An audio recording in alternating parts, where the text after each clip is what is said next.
প্রিয় ভাইরা আমার, আমরা ঐক্যবদ্ধভাবে যদি এই হিজবুত তাওহীদের এই বেঈমান ওর বিরুদ্ধে আন্দোলন করি, সংগ্রাম করি, তাহলে বাংলাদেশে কোনো জায়গায় ও কাজ করবে এরকম কোনো জায়গা বাংলাদেশে ওর জন্য থাকবে না। সমস্ত জায়গা বন্ধ করা হবে, ওর প্রদর্শনা বন্ধ করা হবে, ওর কাজ বন্ধ করে ইনশাআল্লাহ হকের দাওয়াত গোটা বাংলাদেশে আমরা ছড়িয়ে দেব।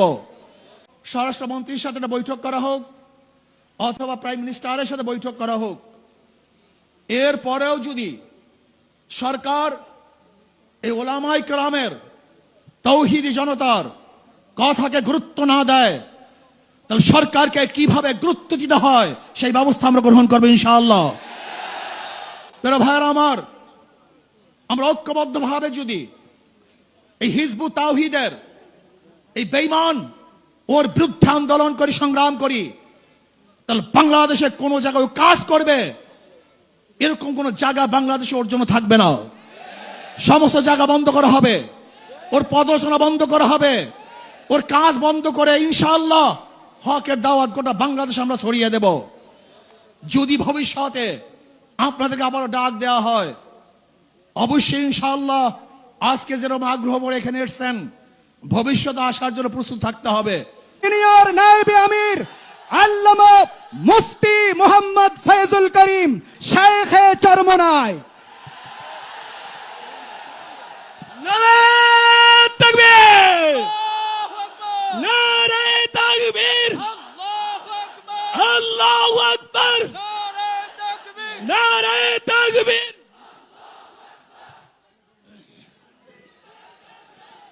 আসসালামু আলাইকুম ওয়া রাহমাতুল্লাহি ওয়া বারাকাতুহু। নাহমাদু ওয়া নুসাল্লি আলা রাসূলিহিল কারীম, আম্মা বাদ। ফাউযু বিল্লাহি মিনাশ শাইতানির রাজীম। বিসমিল্লাহির রহমানির রহিম।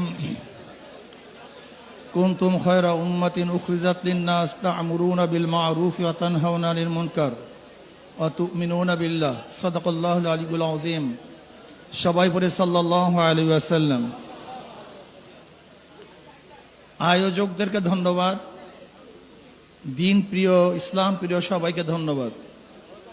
শুকরিয়া জ্ঞাপন করছি যে অন্যার মোকাবেলার জন্য আমরা সোচ্চার এখনো আছি।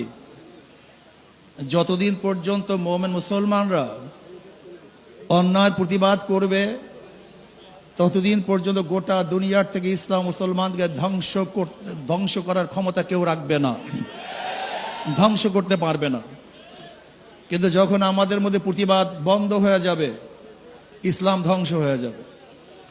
যাই হোক, হিজবুত তাওহীদ কি ও কেন, এদের বিরুদ্ধে আমরা কেন সম্মেলন ডেকেছি, কেন এসেছি, বক্তাগণ এতক্ষণ পর্যন্ত বক্তব্য দিয়েছেন, নিশ্চয়ই আপনারা উপলব্ধি করতে পেরেছেন।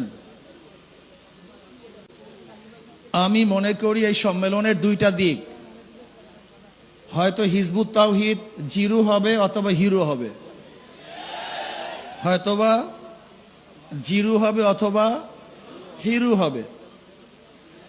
যদি সম্মেলন থেকে কোনো রেজাল্ট আমরা অর্জন করতে না পারি, তাহলে এই সম্মেলন মনে করবেন পুরা হিজবুত তাওহীদের পক্ষে চলে গেছে, সে ফেমাস হয়ে যাবে। আন্তর্জাতিক ইসলামের দুশ্মনেরা তাকে লুপে নিবে, তাকে ইসলামের বিরুদ্ধে কাজে লাগাবে, ইসলামের বিরুদ্ধে যত প্রকার ষড়যন্ত্র আছে তার মাধ্যমে করাবে। যদি এই সম্মেলন তার বিরুদ্ধে কোনো অ্যাকশনে যেতে না পারি, তাহলে গোটা সম্মেলনটা হিজবুত তাওহীদের পক্ষে, এটা আগে মাথার মধ্যে নিতে হবে।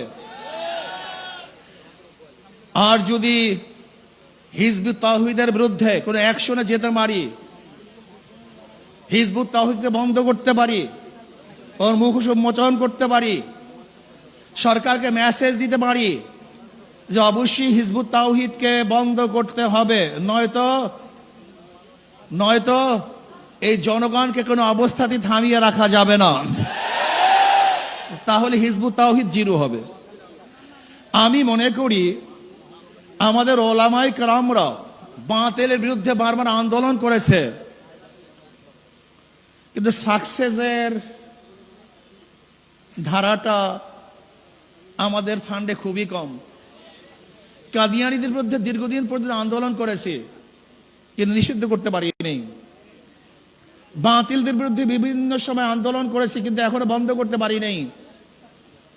কবর পূজারী, মাজার পূজারীর বিরুদ্ধে হাজারো আন্দোলন করেছে, কিন্তু এখনো বন্ধ। এর কারণটা কি একজন চিন্তা করেছেন? এখানে যেই লোক আসি, এই লোকেরা আজকে স্টেজে যে ওলামায়ে কেরাম আছেন এবং আমরা যারা উপস্থিত আছি, আমরা সরকারের কাছে কোনো দাবি করবো আর সরকার মানবে না, এটা হতে পারে না। এটা বাংলাদেশে হতে পারে না। তার মানে আমরা দাবি উপস্থাপন করতে পারি না, দাবি আদায় করতে পারি না। এই জন্য সরকার আমাদের কথাকে গ্রহণ করেন না, গুরুত্ব দেন না। আমি আজকে প্রস্তাব দেব আয়োজক কমিটির থেকে আপনার স্বল্প একটা সংখ্যক স্বরাষ্ট্রমন্ত্রীর সাথে যোগাযোগ করুন, বৈঠক করুন, স্বরাষ্ট্রমন্ত্রীর সাথে বৈঠক করুন, এমনকি মাননীয় প্রধানমন্ত্রীর সাথে বৈঠক করুন। হিজবুত তাওহীদকে আমরা কেন বন্ধ করতে চাই এটা তাদেরকে বলেন, বুঝান।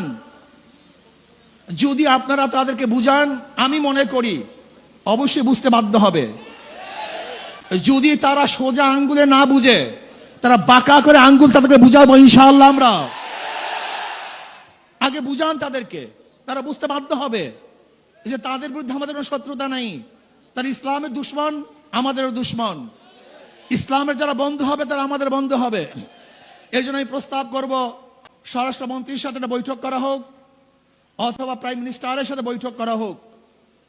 এরপরেও যদি সরকার এই ওলামায়ে কেরামের, তৌহিদি জনতার কথাকে গুরুত্ব না দেয়, তাহলে সরকারকে কিভাবে গুরুত্ব দিতে হয় সেই ব্যবস্থা আমরা গ্রহণ করবো ইনশাআল্লাহ। প্রিয় ভাইরা আমার, আমরা ঐক্যবদ্ধভাবে যদি এই হিজবুত তাওহীদের এই বেঈমান ওর বিরুদ্ধে আন্দোলন করি, সংগ্রাম করি, তাহলে বাংলাদেশে কোনো জায়গায় কাজ করবে এরকম কোন জায়গা বাংলাদেশে ওর জন্য থাকবে না। সমস্ত জায়গা বন্ধ করা হবে, ওর প্রদর্শনা বন্ধ করা হবে, ওর কাজ বন্ধ করে ইনশাআল্লাহ হকের দাওয়াত গোটা বাংলাদেশ আমরা ছড়িয়ে দেব। যদি ভবিষ্যতে আপনাদেরকে আবারও ডাক দেওয়া হয়, অবশ্যই ইনশাআল্লাহ আজকে যেরকম আগ্রহ করে এখানে এসেছেন, ভবিষ্যতে আসার জন্য প্রস্তুত থাকতে হবে। শুধু হিজবুত তাওহীদ না, বাংলাদেশে যত ভণ্ড আছে, সাহাবা বিদ্বেষী আছে, নবী বিদ্বেষী আছে, ইসলাম বিদ্বেষী আছে, ওলামায়ে দেওবন্দকে যারা পছন্দ করে না, ওলামায়ে দেওবন্দের বিরুদ্ধে যারা কটূক্তিমূলক কথা বলে, যারা আল্লাহ আল্লাহ রসুলের বিরুদ্ধে কথা বলে, ইসলামকে ধ্বংস করার চক্রান্ত করে, বাংলাদেশের সমস্ত মানুষ ঐক্যবদ্ধভাবে তাদের বিরুদ্ধে লড়াই করবে, আন্দোলন করবে ইনশাআল্লাহ। এর জন্য আসুন ঐক্যবদ্ধভাবে সবাই মিলে জিলে ইসলামের দুশ্মনের বিরুদ্ধে আন্দোলন করব, সংগ্রাম করব। আল্লাহ পাক রব্বুল আলামিন এই আন্দোলন এবং সংগ্রামে হককে বিজয় করার আন্দোলনে সবাইকে শরীক থাকার মতো, ঐক্যবদ্ধ থাকার মতো তৌফিক আল্লাহ পাক আমাকে এবং আমাদের সবাইকে দান করুন। যারা আয়োজন করেছেন, এসেছেন, সবাইকে ধন্যবাদ জ্ঞাপন করি। আমার বক্তব্য শেষ করছি। ওমা আলাইনা ইল্লাল বালাগ। আসসালামু আলাইকুম ওয়া রাহমাতুল্লাহি ওয়া বারাকাতুহু। সবাইকে ধন্যবাদ।